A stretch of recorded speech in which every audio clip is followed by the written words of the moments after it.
Next, o banco digital que faz acontecer.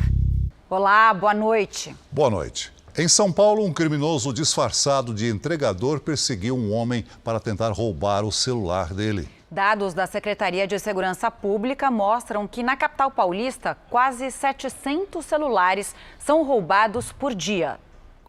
O assaltante está à procura de uma vítima pelas ruas de um bairro de classe alta de São Paulo. Ele está disfarçado de entregador de comida por aplicativo. A vítima, no celular, passeia com um cachorro. O criminoso armado estaciona a moto e anuncia o assalto. O homem se assusta e parece resistir. O assaltante o agride e dá um tiro para o alto. Ele corre, sai arrastando o cachorro para o outro lado da rua e tenta se esconder atrás do caminhão. O criminoso sobe na moto e persegue o homem, que consegue fugir. As imagens chocaram os moradores do bairro. Tudo aconteceu antes das 8 da manhã. Nem a presença de um gari bem próximo intimidou a ação. Um dos metros quadrados mais caros de São Paulo, agora você tem que tomar cuidado. Estou com o celular aqui na bolsa, com a minha mão aqui na bolsa e olhando assim, muito atenta. O Vicente também foi vítima do mesmo crime, na mesma rua, há 2 meses. Eu estava com ele na mão, puxaram ele. Os caras encostou de moto em mim e pum, puxaram. Eu fiquei com medo, né? Revólver, não vou reagir, né? Os criminosos preferem roubar os celulares que estão desbloqueados. Por isso, eles abordam as vítimas enquanto elas usam o telefone na rua, seja numa ligação ou respondendo uma mensagem. É a distração que eles precisam para anunciar o assalto e levar o aparelho. Com o telefone desbloqueado, as quadrilhas rapidamente têm acesso a todos os aplicativos, principalmente os bancários. Uma pesquisa com dados da Secretaria de Segurança Pública de São Paulo mostra que quase 700 celulares são roubados por dia na capital paulista. Kleber, que trabalha diariamente 15 horas como entregador numa moto, diz que a categoria sofre 2 vezes com esse tipo de crime. Aí, tipo assim, o cara vai, se disfarça da gente, entra no meio da gente, pum, aí rouba o pessoal na rua, faz o que faz. Acontece também dos caras virem pegar celular nosso no trânsito, que já aconteceu. Veja agora outros destaques do dia. Indignação no enterro da menina de 11 anos, vítima de acidente com um carro alegórico no Rio. Mesmo sem autorização, blocos vão às ruas e foliões relatam assaltos e furtos no Carnaval Carioca. Brasileiros pretendem gastar mais de R$200 com presentes do Dia das Mães. Israel fecha a fronteira com a faixa de Gaza após semana de ataques. Garoto de 10 anos impressiona ao tocar Beethoven e outros clássicos no piano. E o sábado especial para os brasileiros no futebol europeu.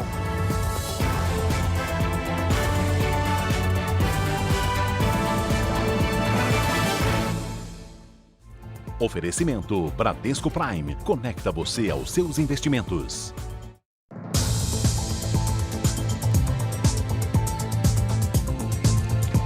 Foi enterrado neste sábado o corpo da menina de 11 anos que morreu depois de ser esmagada por um carro alegórico. A polícia do Rio de Janeiro analisa as imagens de câmeras de segurança que mostram outras crianças no local do acidente. Na porta do cemitério, o protesto de amigos e parentes. A mãe, grávida de 3 meses, precisou de atendimento médico durante o velório. Ela ficou em estado de choque desde que soube ontem da notícia da morte da filha, Raquel Antunes da Silva, de 11 anos.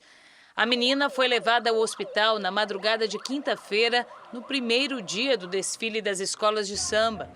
Novas imagens divulgadas hoje mostram Raquel sendo socorrida logo depois do acidente. Ela teve que amputar a perna direita, que foi imprensada entre um poste e um carro alegórico, puxado por um guincho na área de dispersão do sambódromo. A família e os amigos dizem que não receberam apoio das autoridades e lamentam a posição do prefeito Eduardo Paes, que se limitou a publicar uma nota de solidariedade sem interromper os dias de folia. Não quero saber de nota. Eu queria saber se fosse o filho dele. Na hora ele teria parado com o carnaval. Se fosse o filho, se fosse o sangue dele, se fosse uma filha dele ou um filho dele amputando uma perna, ele botaria o Rio de Janeiro em luto. A família de Raquel deve ser ouvida nos próximos dias. O motorista do guincho, que levava o carro alegórico, disse que não viu ninguém em cima do veículo e que por isso deu a partida e prosseguiu com o reboque da alegoria.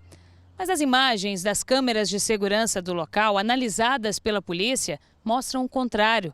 Várias crianças brincando perto do carro. O caso está sendo investigado como homicídio culposo, quando não há intenção de matar. Por causa do acidente, a Justiça do Rio determinou medidas como o policiamento para garantir a segurança nas áreas de entrada e saída dos desfiles. Mesmo assim, a nossa equipe flagrou na sexta-feira crianças jogando bola na dispersão e até o momento em que um carro alegórico passou a menos de 1 metro dos meninos que vinham pela calçada. Se tivesse fiscalização, a criança não teria subido no carro. Não teria. Aí, depois do acontecido, estamos botando fiscalização. Agora já é tarde, agora a Raquel já foi embora. Procurada pela produção do Jornal da Record, a Prefeitura do Rio não se pronunciou sobre as críticas feitas pela família da menina. Ainda no Rio, violência e desrespeito durante o carnaval. Próximo ao Sambódromo, gangues se reúnem para furtar celulares. Já a festa na rua, que está proibida, arrasta multidões sem nenhum tipo de organização. A escolha da vítima é rápida, o flagrante também. Aqui, ó, procurando carro para roubar, hein? Aqui, ó, roubando aqui ao vivo, aqui, ó. Perto dali, correria por causa de um arrastão. Foi mais um episódio de violência no Carnaval Carioca. E quando a polícia chega, sobra indignação. Os ladrões são chamados de Bloco dos Roubos aos Cordões por um folião que registrou as confusões no centro do Rio de Janeiro.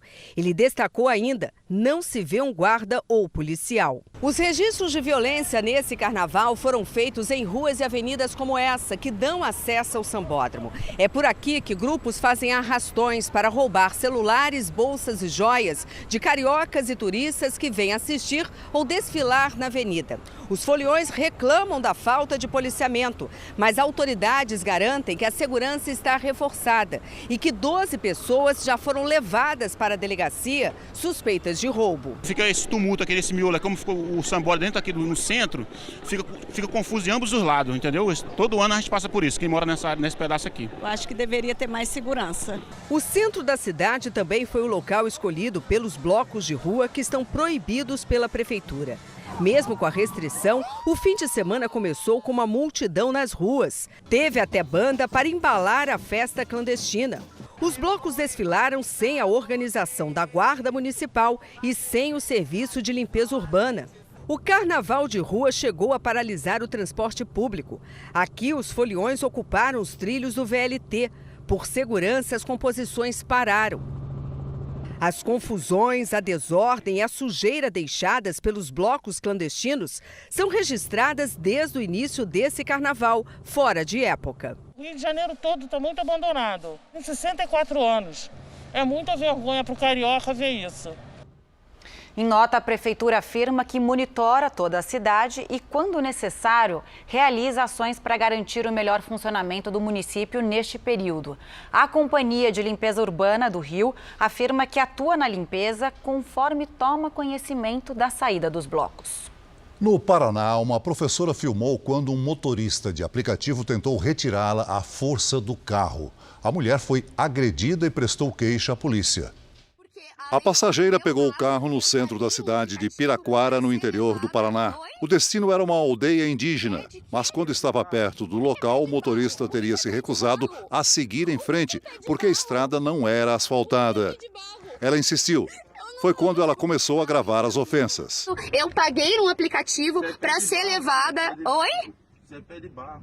Pede quê? Pede barro. Quando a professora fez a pergunta mais uma vez, o motorista vira para trás e tenta agredi-la. Meu Deus do céu, você tentou me agredir! Você está me agredindo! A passageira, com a voz embargada, pede para o motorista retornar. Nessa hora, o homem para o carro e tira a professora à força do veículo. Que isso? Que é isso? Sai do meu carro, cara. Que é isso, mano? Meu carro, filho. Ela grita, mas o motorista é irredutível. Em nota, a empresa de aplicativo diz que lamenta o que aconteceu com a passageira e que o perfil do motorista foi bloqueado. E afirmou que a política de tolerância é zero com relação a qualquer tipo de violência. A professora diz que espera que o motorista seja processado criminalmente. Em Minas Gerais, foi enterrada hoje uma mulher que morreu depois de reagir a um assalto ontem à noite em Contagem, região metropolitana de Belo Horizonte. No velório da recepcionista, tristeza e revolta. Não somente pela morte, mas pela forma que foi feita, pela banalidade, pela desvalorização da vida. É isso que realmente entristeceu a família. O suspeito do crime é este homem que desce da garupa da moto parada na esquina. A imagem não mostra, mas logo à frente ele aborda um casal que conversava perto do carro. Armado, anunciou o assalto e atirou. Ela se negou a entregar o aparelho celular e ele ameaçou atirar nela. Ela pediu que ele atirasse. Nerussa Machado dos Santos, de 38 anos, foi levada para o hospital, mas não resistiu. A academia onde ela trabalhava amanheceu de portas fechadas e com cartazes de luto. Este outro vídeo mostra o suspeito correndo logo depois de cometer o crime. O assassino jogou fora o celular que custou a vida da recepcionista. Nerussa era casada e tinha 3 filhos. A polícia vai investigar o caso e reforça que as pessoas não devem reagir em tentativas de assalto. Seu veículo, o seu aparelho celular vale muito menos do que a sua vida. O bem mais precioso que nós temos é a vida. Então vamos cuidar da nossa vida e depois a gente se preocupa aí em reaver o bem e o patrimônio. Mesmo com alta inflação e os preços dos produtos mais caros no país, os brasileiros prometem não economizar na hora de escolher o presente do Dia das Mães. Depois de 2 anos de isolamento, as famílias se preparam para o primeiro encontro sem restrições sanitárias. Sem reunir a família para confraternizar, sem poder abraçar os filhos, que só chegavam até a porta do apartamento para deixar as compras no corredor. E aí não tinha abraço, mas eu dizia, olha, não chega muito perto de mim. E amo demais minha família, sabe? Para mim é tudo. Por vários motivos, os 2 últimos dias das mães, durante o período de isolamento da pandemia, foram difíceis para a dona Lourdes. Meu filho, ele conectava todo mundo, né? E a gente fazia como se estivesse junto, ficava falando, mandava beijo. Foi extremamente difícil, né? Você convive diariamente com seus pais e de repente você não vê mais. Todos vacinados, só em família, o próximo Dia das Mães será marcado pela alegria do reencontro. Vai ser delicioso, regado a abraços e muita festa, né? Beijo, vai ser demais. Esse promete mesmo ser um Dia das Mães diferente e bem animado e de celebração também para o comércio. A data, uma das mais importantes para o setor, promete movimentar 28 bilhões de reais nos próximos dias. Quase 80% dos brasileiros pretendem não deixar o dia passar em branco e comprar pelo menos um presente para mães, esposas, avós. E isso significa quase 130 milhões de pessoas se empenhando nos mimos, revirando o bolso. Na mira de quem quer agradar as mães, lojas de roupas, sapatos e acessórios, chocolates e perfumes também entram na lista. Depois de 2 anos de isolamento, comprando quase tudo pela internet, online, esse ano a maioria dos brasileiros diz que prefere fazer as compras de maneira presencial, em lojas de shopping ou em lojas de rua como essa. E esse ano não será o ano da lembrancinha, apesar da inflação nas alturas. O preço médio dos presentes para as mães deve passar de R$200. Teve esses 2 anos de pandemia aí, né? Aí agora a gente vai caprichar um pouco mais no presente. Mais de 80% dos filhos e maridos generosos pretendem pesquisar antes de comprar.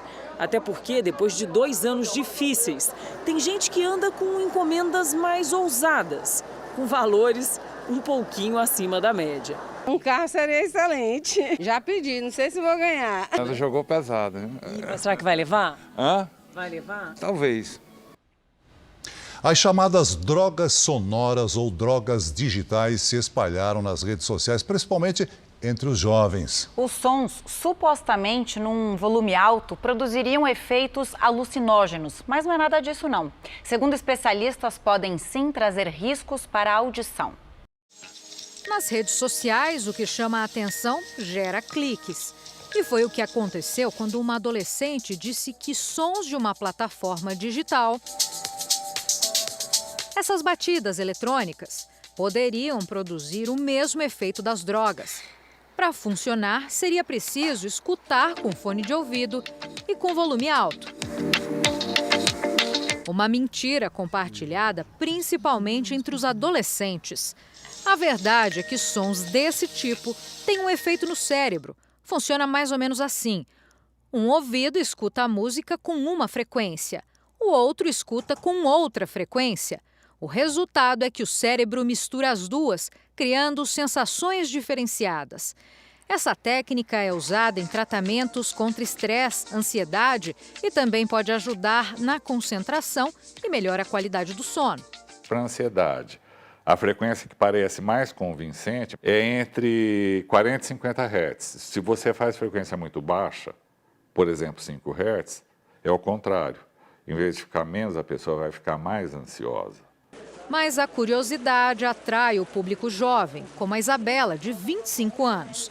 Ela fez a experiência da suposta droga sonora e compartilhou com os mais de 200 mil seguidores de uma plataforma. No momento que eu testei, eu fiquei muito relaxada. Foi um relaxamento contínuo, assim, por mais ou menos uns 5 minutos. E te viciou? Não. Especialistas dizem que esses sons com frequências e intensidades variadas não trazem risco de dependência e não têm capacidade de produzir um efeito químico que teria como uma droga.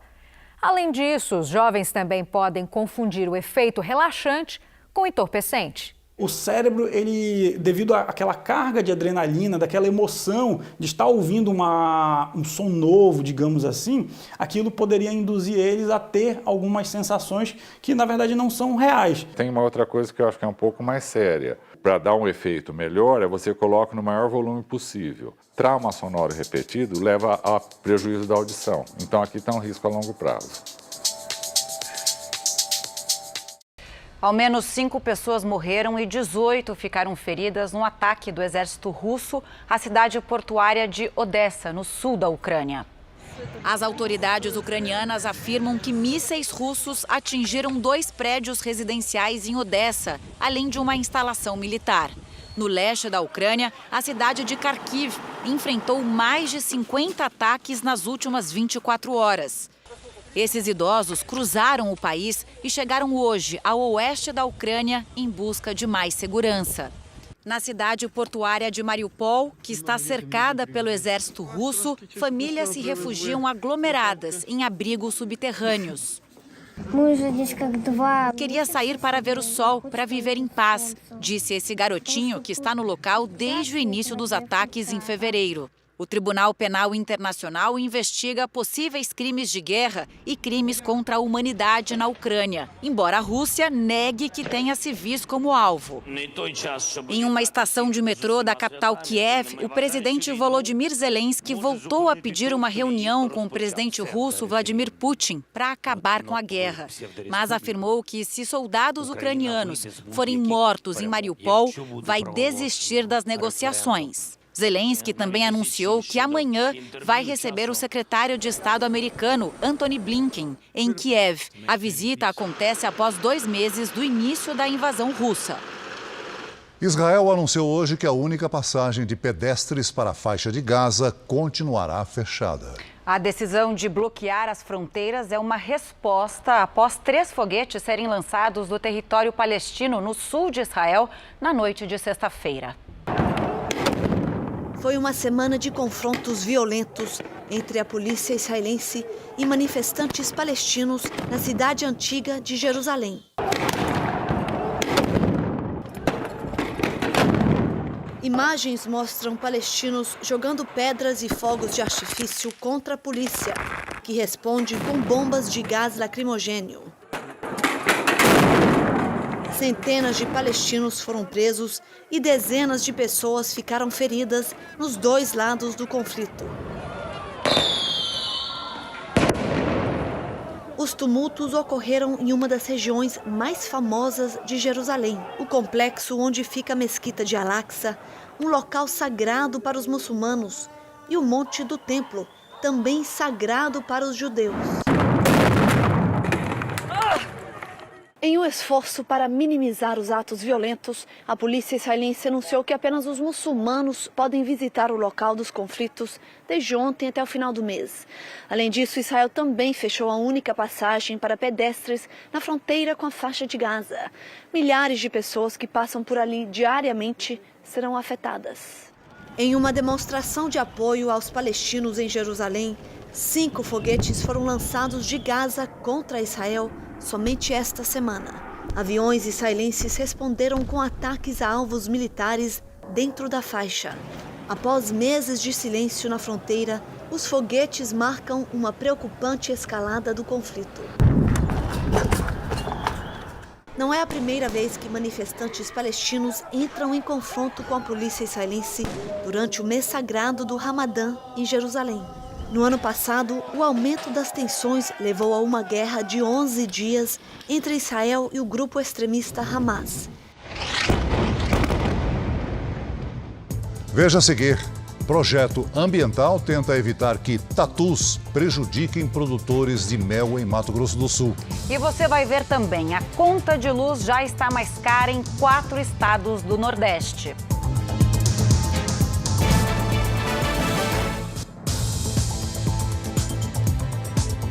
A ministra Rosa Weber, do Supremo Tribunal Federal, é quem vai analisar as ações de partidos de oposição contra o decreto do presidente Jair Bolsonaro, que perdoou o deputado Daniel Silveira. Nós vamos a Brasília com o repórter Tiago Nolasco. Boa noite, Tiago. Qual é a expectativa? Oi, Celso. Boa noite para você, para Camila e para todos. Olha, nesse momento existem várias possibilidades. A ministra Rosa Weber pode tomar uma decisão liminar, provisória, encaminhar os processos para o plenário do Supremo, ou seja, para todos os ministros, ou simplesmente usar um tempo maior para tomar uma decisão, já que ela não tem um prazo específico para isso. Foram protocoladas 3 ações no Supremo Tribunal Federal contra o decreto que concedeu perdão ao deputado federal Daniel Silveira, condenado pelo Supremo a 8 anos e 9 meses de prisão. Essas ações argumentam que houve desvio de finalidade e que o ato viola os princípios da impessoalidade e da moralidade. O presidente Jair Bolsonaro, que passou o dia no Palácio da Alvorada aqui em Brasília, tem expectativa de que o decreto seja mantido. Pessoas do governo com quem eu conversei avaliam que a medida respeitou a constitucionalidade. Em julgamentos anteriores, o Supremo entendeu que os presidentes da República têm o direito de conceder o perdão. É com vocês em São Paulo. Obrigado, Tiago. Com o fim da emergência de saúde pública da pandemia, mais de 2.000 normas deixarão de valer nos próximos 30 dias. A telemedicina, que facilitou a vida de muitos pacientes, é uma delas. Mas o Congresso analisa um projeto para regulamentar o atendimento à distância. Viviane é engenheira civil e se acostumou com a telemedicina no período da pandemia. Eles estão bastante indispostos, um pouco febril. Eram pelo menos 3 consultas por semana para os filhos, para o marido e para a mãe. É uma ferramenta que otimizou muito a vida das pessoas. Não que ela substituiu o atendimento presencial, mas que ela ajudou muito. O ministro da Saúde, Marcelo Queiroga, assinou a portaria que estabelece o fim da emergência em saúde pública de importância nacional, que começou a valer desde fevereiro de 2020 por causa da Covid-19. Na prática, a emergência em saúde durante a pandemia ajudou a facilitar processos, a agilizar a compra de medicamentos e de vacinas. Com essa decisão, medidas que foram adotadas durante esse período deixam de valer. Mais de 2.000 normas devem cair em todo o país. A da telemedicina é uma delas. Questionado pela equipe do Jornal da Record sobre o assunto, o ministro da Saúde, Marcelo Queiroga, disse que, apesar da decisão do Ministério, já existe um projeto de lei no Congresso sobre a regulamentação da telemedicina. Há um projeto de lei que tramita no Congresso Nacional para tornar definitivo a questão da telesaúde. A telesaúde já vem sendo empregada no Brasil desde 2002, embora não existisse uma legislação específica amparada em resoluções do Conselho Federal de Medicina. A Alisson é psiquiatra. No início da pandemia, praticamente 100% dos pacientes optaram pelas consultas online. Ele acredita que terminar o procedimento agora é preocupante. Interromper isso hoje estaria um prejuízo principalmente para o paciente, que teria que ser direcionado para outro profissional, estabelecer um novo vínculo, de repente interromper uma medicação e muitas vezes nem encontrar um profissional na cidade que ele mora, né, um profissional com aquele perfil, com aquela necessidade ou aquela especialidade que ele necessita. Veja agora os destaques do próximo Domingo Espetacular. O Domingo Espetacular investiga o assalto frustrado que espalhou pânico numa cidade do Paraná. Armas pesadas, bombas, os detalhes do plano para bloquear e atacar um batalhão da polícia. Uma explosão e um prédio de 3 andares vem abaixo. O esforço dos bombeiros para resgatar quem ficou no meio dos escombros. O que é que aconteceu? Um acidente que assustou o mundo. O Domingo Espetacular encontra a mulher que caiu na linha do trem. Você vai saber por que ela desmaiou e como ela está hoje. Você aí já ouviu falar em feijoada molecular? O prato brasileiro todo mundo já conhece, mas a versão gourmet é novidade e tem um preço para poucos. R$580. Será que o gosto vale quanto custa? Um papo descontraído com Maiara e Maraísa. Fala a verdade, vou falar. As gêmeas sertanejas estão de volta aos palcos. É uma homenagem emocionante a Marília Mendonça. Onde ela estiver, eu tenho certeza que ela está mandando uma energia boa pra gente. É no Domingo Espetacular. Logo depois do Canta Comigo. Veja a seguir. Pequenos mercados crescem 30% em 2 anos e mudam a vida nos bairros. E você vai ver também. No Pará, um menino de 10 anos ficou famoso na internet ao tocar clássicos no piano.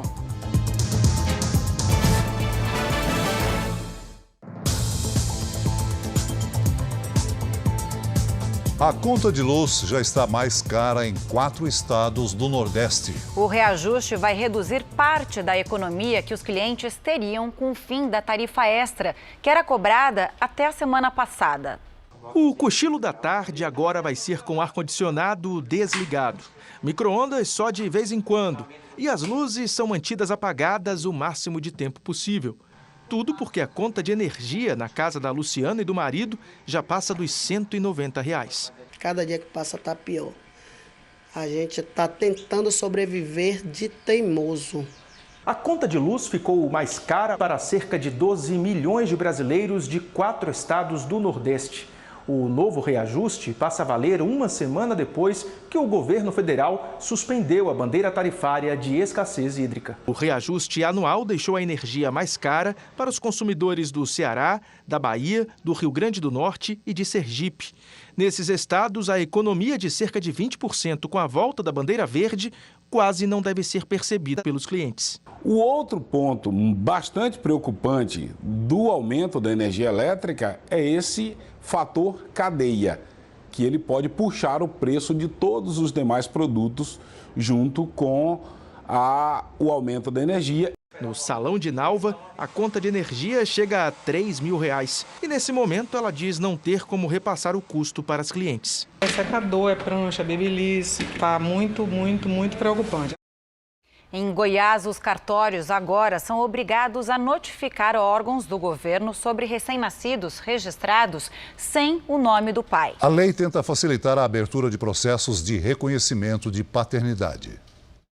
Dos 8 filhos da Clarice, só os 2 primeiros foram registrados pelos respectivos pais. E nenhum deles se sente na obrigação de ajudar. Não recebo ajuda de nenhum dos pais, de nenhum deles. Clarice está desempregada. A família dela dá suporte. Quando adoece, tem que correr, eu vou atrás das minhas meninas, alguém me ajuda, nós compramos os remédios. Durante a pandemia, mais de 320 mil crianças foram registradas só pelas mães. A falta de registro paterno materno pode comprometer direitos básicos da criança, como a pensão alimentícia e a herança.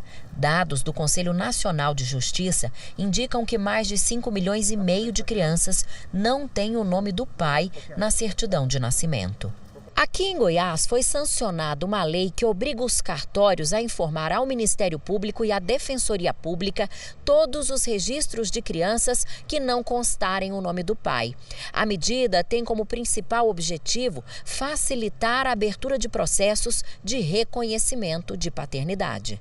Isso tende a encurtar caminhos e fazer com que, na realidade, o intuito principal seja de colocar o nome do pai no registro.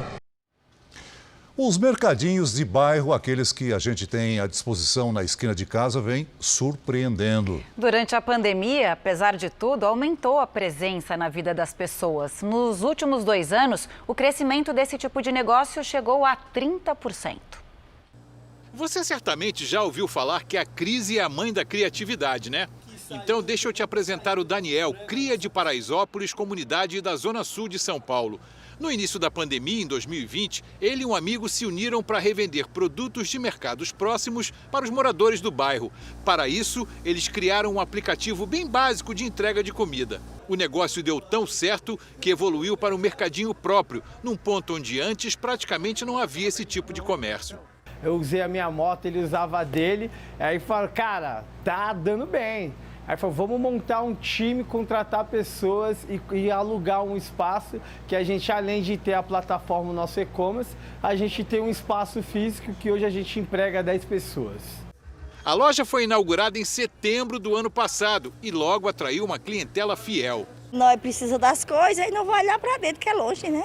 O Daniel não estava sozinho no empreendimento. Uma pesquisa do Sebrae mostra que em 2021 houve um aumento de 15% na abertura de novos mercadinhos e mercearias no país em relação a 2020. Mas se a gente considerar 2019, antes da pandemia, o aumento chega a 30%. Você mantém o dinheiro dentro do bairro, você mantém os empregos, você mantém ali o desenvolvimento do bairro, você mantém a segurança daquele bairro. Tem muita gente que não circulava dentro do bairro.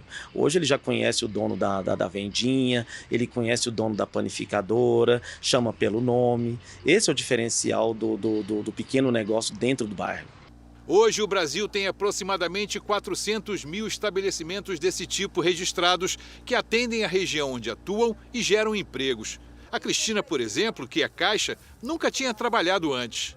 Mudou muito. Por quê? Porque eu comecei a trabalhar, ter o meu próprio dinheiro, ter a minha independência. Com o mercado estabelecido, o Daniel já começou a pensar em expandir o negócio. Mas expansão para ele não significa apenas abrir mais 1 ou 2 lojas físicas, como essa aqui. É muito mais do que isso. É voltar àquela fase inicial do delivery digital, só que agora com uma estrutura mais robusta.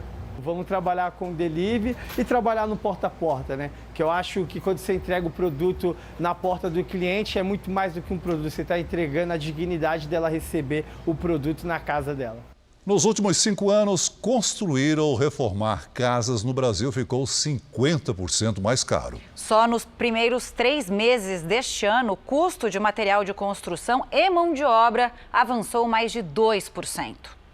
Quem frequenta as lojas de material de construção já percebeu, está tudo mais caro. Para se ter uma ideia, o metro quadrado de uma construção ou reforma de imóvel em 2016 custava R$ 1.027. Agora, em março, este valor subiu para R$ 1.549, aumento de quase 51%. No primeiro trimestre deste ano, os custos da construção acumulam alta superior a 2%.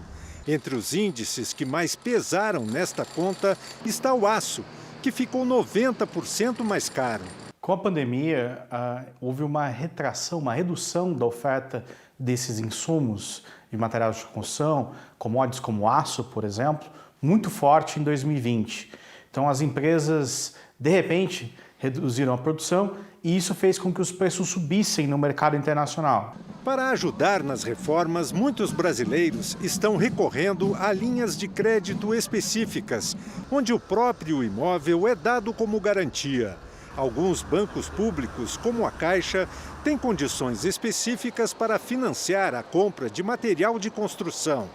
Outra opção é sacar parte do valor do fundo de garantia, dinheiro que pode ser utilizado para a construção ou reforma do imóvel do trabalhador, que tenha pelo menos 3 anos de carteira assinada.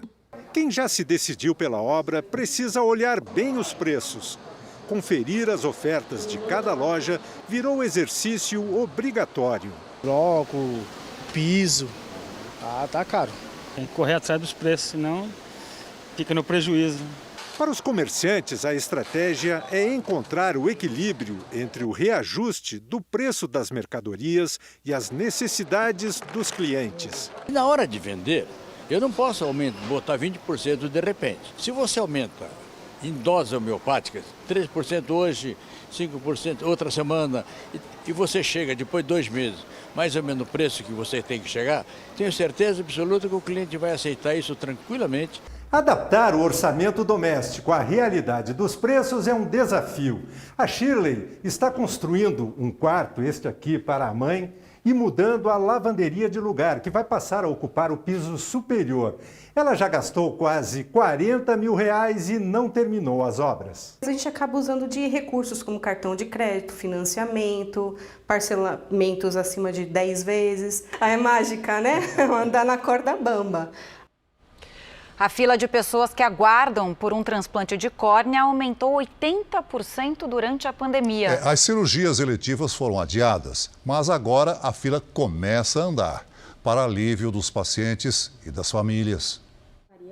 O transplante de córnea é o único tratamento possível para Juliana, que está na posição de número 363 na fila da cirurgia. Ela tem uma deformação no olho e faz 1 ano que aguarda para ser operada. Tenho 19 de grau.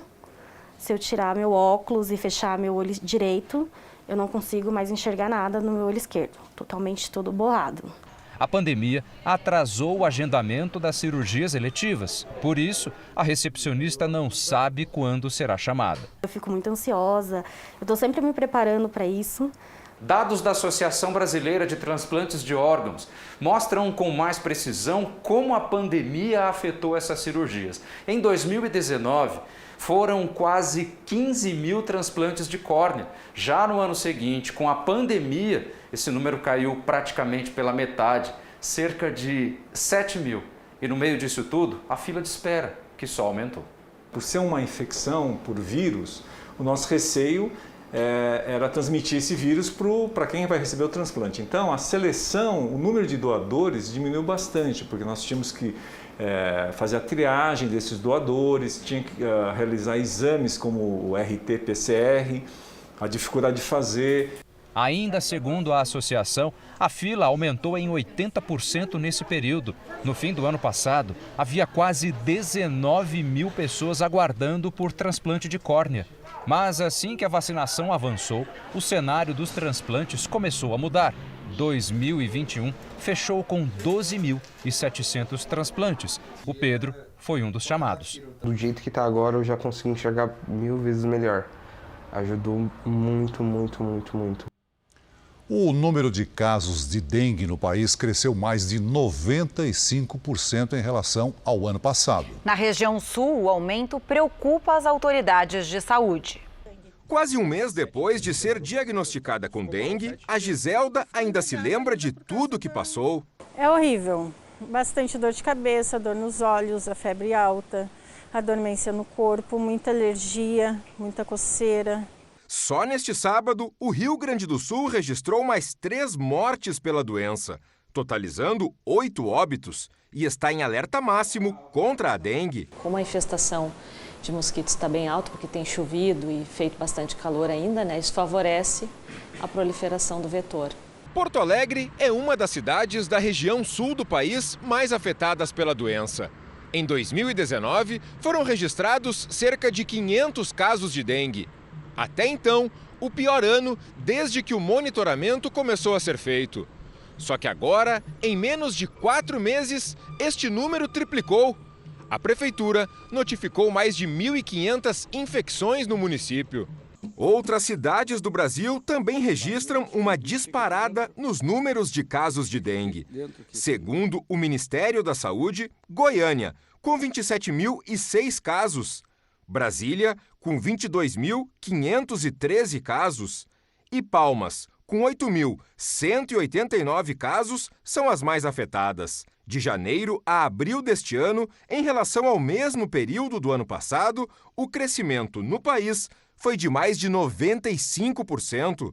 No Brasil, mais de 17 mil voluntários participam de um estudo do Instituto Butantan, que desenvolve uma vacina contra a dengue. Cerca de 700 voluntários do Rio Grande do Sul devem participar da próxima etapa da pesquisa. A expectativa é de que o imunizante seja aplicado em dose única e eficaz contra os 4 tipos de dengue. No Cerrado do Mato Grosso do Sul, um projeto de preservação ambiental resolveu um problema que causava prejuízo aos produtores de mel da região. Tatus estavam destruindo as colmeias para se alimentar. Repare só na estratégia usada por este tatu gigante, faminto pelas larvas das abelhas. As imagens foram gravadas por uma câmera escondida na mata. O destruidor de colmeias é o tatu canastra, a maior espécie do animal já catalogada no mundo. Era a grande dor de cabeça do seu Adriano, produtor de mel há mais de 30 anos, nesta reserva ambiental em Campo Grande. Chegamos a perder apiários inteiros, mas a gente não sabia o que era. Aos poucos a gente foi descobrindo que poderia ser o tatu ou algum outro animal. Pesquisadores do Instituto de Conservação de Animais Silvestres, que trabalham na preservação do tatu canastra, perceberam que o seu Adriano não era o único em dificuldade. O que a gente fez durante essas entrevistas é juntar todas as técnicas.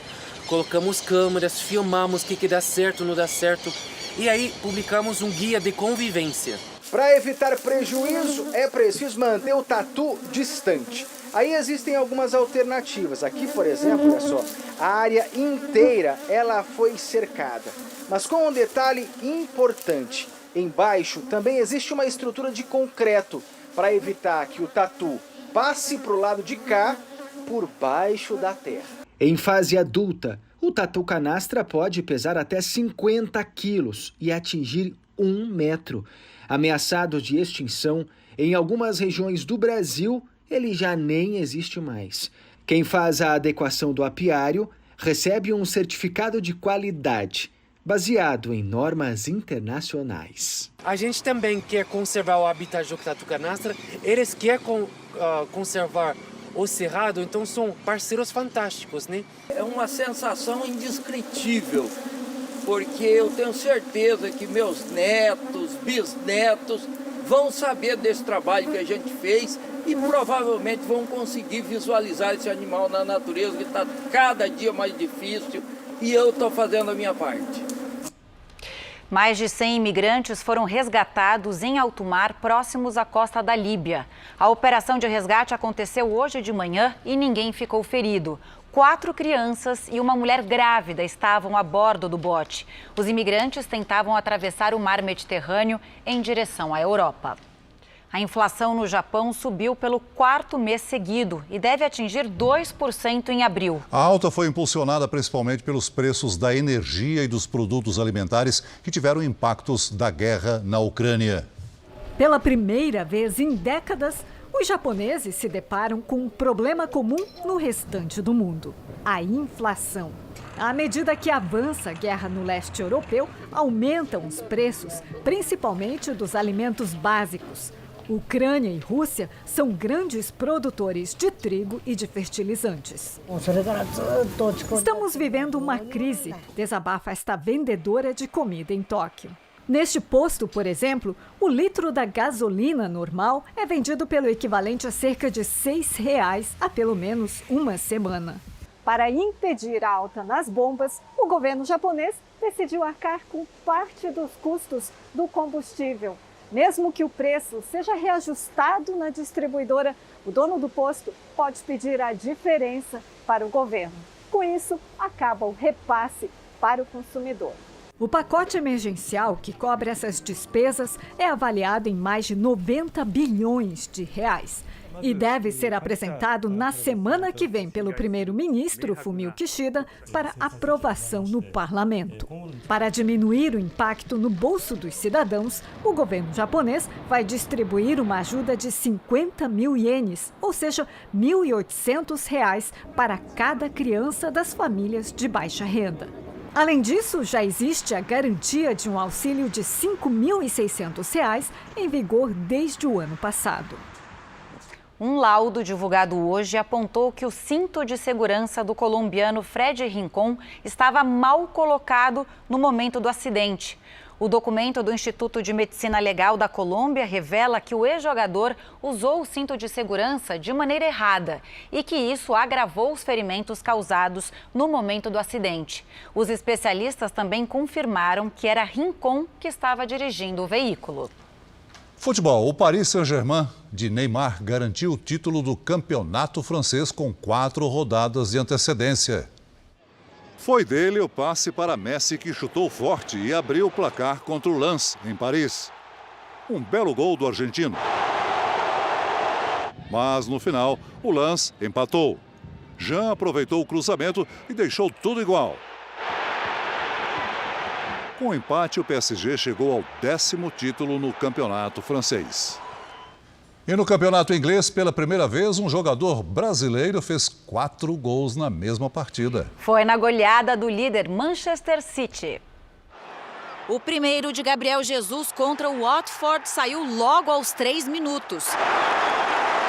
Após cruzamento do belga De Bruyne, o atacante brasileiro ampliou de cabeça. O Watford descontou com Camará. Gabriel Jesus recuperou a bola e tocou para o espanhol Rodri, que ajeitou e fez um golaço.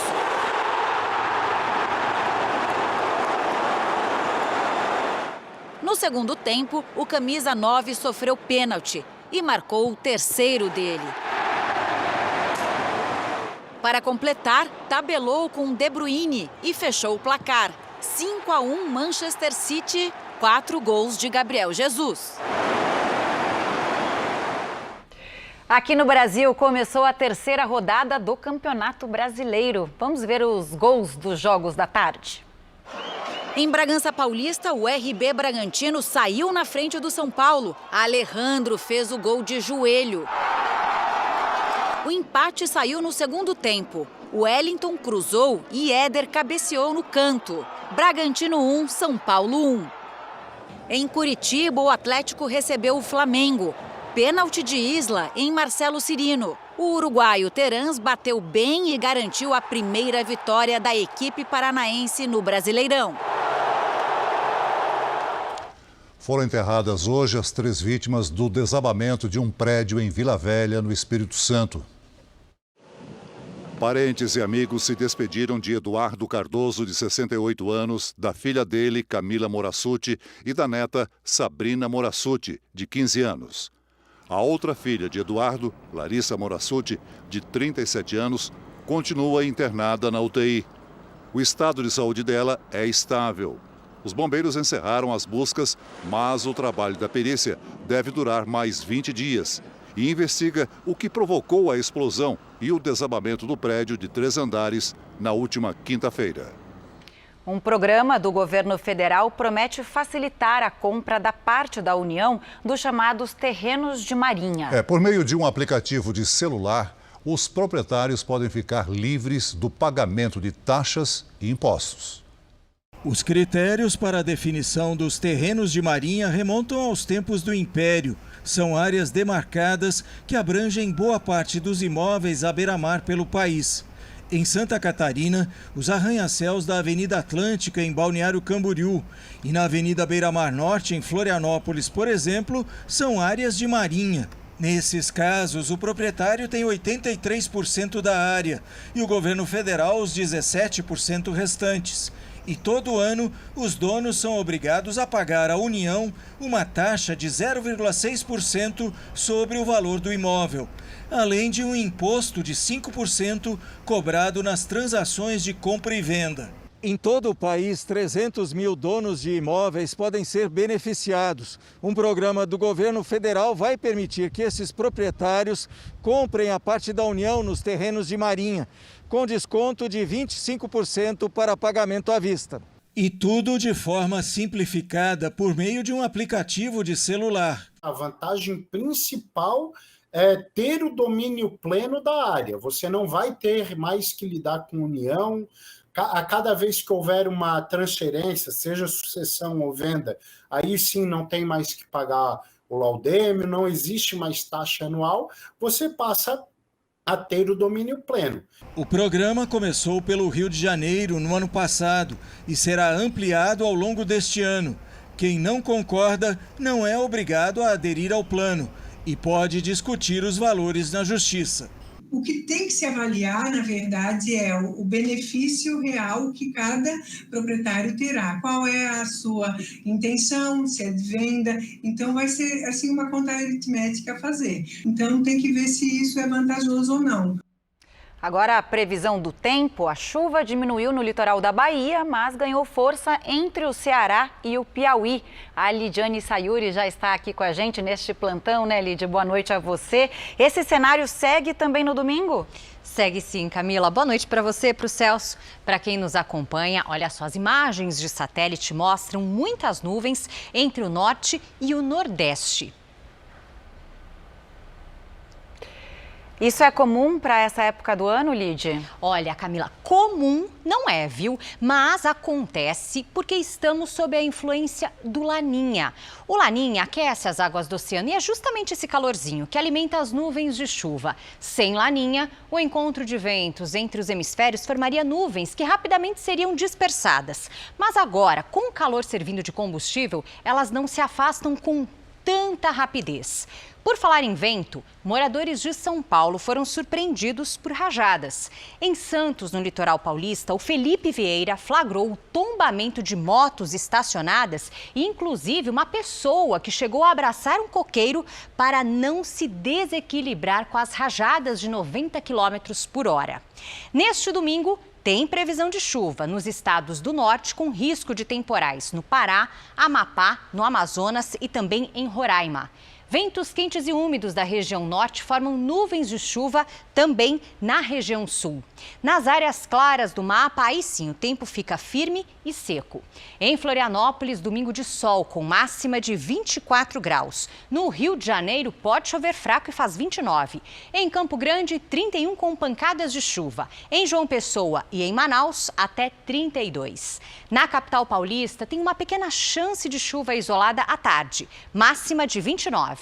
Na segunda faz 30 e aí a chance de chuva aumenta. Tempo Delivery. O Augusto está de olho na previsão para a cidade de Iguaba Grande, Rio de Janeiro. Vamos para lá, Celso. Olha só, o Augusto todo carinhoso aqui com a gente agradece, viu? Olha, Augusto, aproveite o domingo de sol com 28 graus e uma pequena chance de chuva só à tarde. A partir de segunda, a chance de temporais fica maior. E tem pedido de aniversariante. A Ildete é de Macapá. Opa! Feliz aniversário, né, Ildete? Seguinte, olha, nos próximos dias, atenção, porque a chuva frequente pode virar temporal à tarde. Domingo abafado com 31 graus. Na segunda, que inclusive é o seu dia, e na terça, máxima de 32. Participe também você do Tempo Delivery pelas redes sociais. Mande uma mensagem com a hashtag #VocêNoJR. Bom domingo, gente. Boa noite, Lídia. Para você também, Lídia. O Jornal da Record faz uma pausa de 30 segundos. E na sequência você vai ver que nos Estados Unidos a falta de caminhoneiros abre oportunidades a brasileiros. Na França, quase tudo pronto para o segundo turno da eleição presidencial que acontece amanhã. As cédulas foram encaminhadas para as sessões eleitorais que esperam mais de 48 milhões de eleitores. Segundo analistas, o embate entre o atual presidente Emmanuel Macron e a deputada Marine Le Pen amanhã deve ser mais acirrado que o de 2017. Hoje, franceses que estão em outros países já votaram. pandemia escancarou a falta de mão de obra em alguns setores da economia norte-americana. O receio de uma crise de abastecimento leva empresas a buscarem caminhoneiros em outros países. Pode ser uma boa oportunidade para brasileiros que falam inglês. Cerca de 70% do transporte de carga nos Estados Unidos passa pelas mãos dos caminhoneiros. Mesmo com outros meios desenvolvidos, por aqui a procura por motoristas é alta. Situação que piorou na pandemia, com os caminhões obrigados a pararem. E agora, os Estados Unidos contam com estrangeiros para suprir a demanda. Segundo a Associação Nacional de Transportes, há pelo menos 60 mil vagas em todo o país. Foi o que atraiu Gustavo, que era empresário no Brasil. Tem muita gente que acha que é demérito. Desculpa, o dinheiro que hoje eu ganho aqui, tem muita gente que faz faculdade aqui e não ganha. E pouquíssimas pessoas no Brasil ganham. O salário é o principal atrativo. Em média, motoristas de caminhão ganham cerca de $5 mil por mês, algo em torno de R$24 mil. Mas esse valor pode chegar ao dobro de acordo com a experiência. Mas para se candidatar às vagas, não basta saber dirigir. Ter um bom nível de inglês é fundamental, especialmente para passar nas provas exigidas, além das situações do dia a dia. Se for parado por uma inspeção e você não for capaz de se comunicar com o policial, você pode tomar uma multa. Se você tiver uma emergência, você não conseguir falar no telefone ou receber qualquer instrução no telefone, a vida fica complicada. Agora a gente fala do talento de um garoto de 10 anos que chamou a atenção de uma pianista experiente no Pará. Andrés Braga aprendeu tudo sozinho e entre os compositores preferidos estão Beethoven, Mozart e Bach. O vídeo viralizou na internet. Beethoven certamente ficaria feliz em ver sua Sonata ao Luar tão bem executada. O pianista prodígio tem 10 anos e se chama Andrés Braga. É difícil de acreditar, mas ele só toca há pouco mais de 6 meses. E tudo o que ele sabe, aprendeu sozinho com um aplicativo de celular e uma revista. Me ensinava muita coisa de partitura, notas musicais. O garoto não se intimida e toca até músicas clássicas de alto nível. Os 5 que eu mais gosto é o Beethoven, Chopin, Mozart, Bach e Liszt. E ele tem esse piano desde outubro, mas aonde tem um piano ele quer ir. Então se tem um piano numa loja de música, se tem um piano num hotel, numa clínica, ele pede para ir lá tocar aquele piano, que é um piano diferente. O talento de Andrés é impressionante. Quem escuta ele tocando fica admirado com a habilidade e a precisão que ele tem com o ritmo e as notas. Algumas músicas são bem difíceis, até mesmo para quem tem anos de pesquisa e prática. Por isso a gente trouxe esse menino de 10 anos para conhecer e se apresentar para uma das pianistas mais respeitadas da região norte do país. Glória Caputo é pianista. Ela esteve à frente do Conservatório Carlos Gomes por quase 30 anos. E há 6 décadas trabalha a música com crianças de diferentes idades e regiões da Amazônia. Glória ficou encantada com o talento de Andrés. Eu já tive vários alunos muito talentosos, mas o Andrés realmente foi muito especial. Essa vontade de tocar e essa facilidade que ele tem toda uma predisposição, é um grande talento, vamos dizer, um diamante bruto, que você tem que começar a lapidar. A pianista vai apadrinhar o garoto e tentar transformar o amor de Andrés pelo instrumento em uma longa jornada musical.